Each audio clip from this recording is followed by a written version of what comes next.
नमस्कार, आप सीमांचल की आवाज देख रहे हैं और मैं हूं आपके साथ रिया। बिहार में एक बार फिर अपराधियों ने कानून को खुलेआम चुनौती दी है।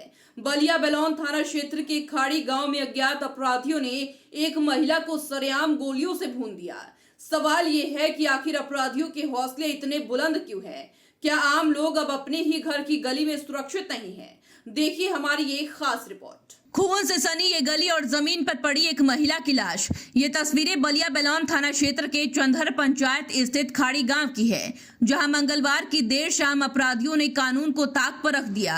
करीब 35 वर्षीय नुजहत बानो, जो किसी काम से घर की गली में निकली थी, लेकिन शायद उसे अंदाजा नहीं था कि मौत घात लगा कर बैठी है। पहले से घात लगाए अज्ञात अपराधियों ने ताबड़तोड़ 5 से 6 गोलियां दाग दी। गोलियों की आवाज से पूरा गांव दहल उठा। नुजहत बानो की मौके पर ही दर्दनाक मौत हो गई, जबकि अपराधी घर के पीछे की ओर से फरार हो गए। सबसे बड़ा सवाल, जब वारदात हुई तब अपराधी कहां से आए थे? इतनी गोलियां चली लेकिन किसी ने कुछ देखा क्यों नहीं? क्या अपराधियों को पुलिस का डर नहीं है? घटना के वक्त घर में केवल वृद्ध ससुर मौजूद थे। मृतिका का पति सिकंदर दिल्ली में अपनी पहली पत्नी के साथ रहता है। नुजहत बानो उसकी दूसरी पत्नी थी। हत्या के बाद गांव में दहशत का माहौल है। लोगों का कहना है कि महिला खून से लथपथ अचेत अवस्था में पड़ी थी, लेकिन तब तक बहुत देर हो चुकी थी। सूचना मिलते ही बलिया बेलौन थाना पुलिस मौके पर पहुंची। शव को कब्जे में लेकर जांच शुरू की गई। इलाके में नाकेबंदी की गई, लेकिन अपराधी अंधेरे का फायदा उठाकर फरार हो चुके थे। अब सवाल ये है, नाकेबंदी के बाद भी अपराधी क्यों नहीं पकड़े गए? क्या पुलिस हमेशा वारदात के बाद ही हरकत में आती है?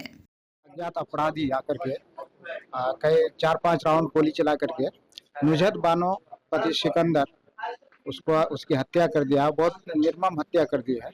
उनके चेहरे पर सारा गोली चलाया गया है और ये हमारे इस क्षेत्र के लिए अभूतपूर्व घटना है कि एक महिला को इस तरह से निर्मम हत्या की गई।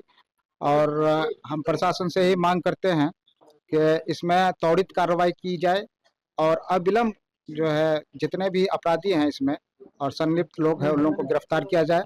और विशेषकर हम एसपी साहब से आग्रह करेंगे कि इसको अपने संज्ञान में लें और अपनी देख रेख में इस घटना का जो है इंक्वायरी करवाएं और अविलंब गिरफ्तार करके इन लोगों को सख्त से सख्त सजा दी जाए, ताकि इन लोगों का जो आपराधिक तत्व है उनका मनोबल बढ़ने न पाए और हमारा ये क्षेत्र जो शांतिप्रिय क्षेत्र है ये अशांत न हो। थाना अध्यक्ष ने बताया कि घटना की सूचना वरीय अधिकारियों को दे दी गई है। सभी बिंदुओं पर जांच की जा रही है। अपराधियों की पहचान कर जल्द गिरफ्तारी की जाएगी, लेकिन गांव वालों को सिर्फ आश्वासन नहीं, सुरक्षा चाहिए। हर बार की तरह जल्द गिरफ्तारी का भरोसा दिया गया है, मगर सवाल वही पुराना है, क्या इस बार वाकई अपराधी पकड़े जाएंगे या यह केस भी फाइलों में दबकर रह जाएगी? दिन दहाड़े या शाम ढलते ही गोलियां चलना, महिलाओं की सरेआम हत्या और अपराधियों का बेखौफ फरार होना, ये सब बिहार की कानून व्यवस्था पर बड़ा सवाल खड़ा करता है। अब देखना ये होगा कि पुलिस इस अंधे कत्ल की गुत्थी सुलझा पाती है या नहीं।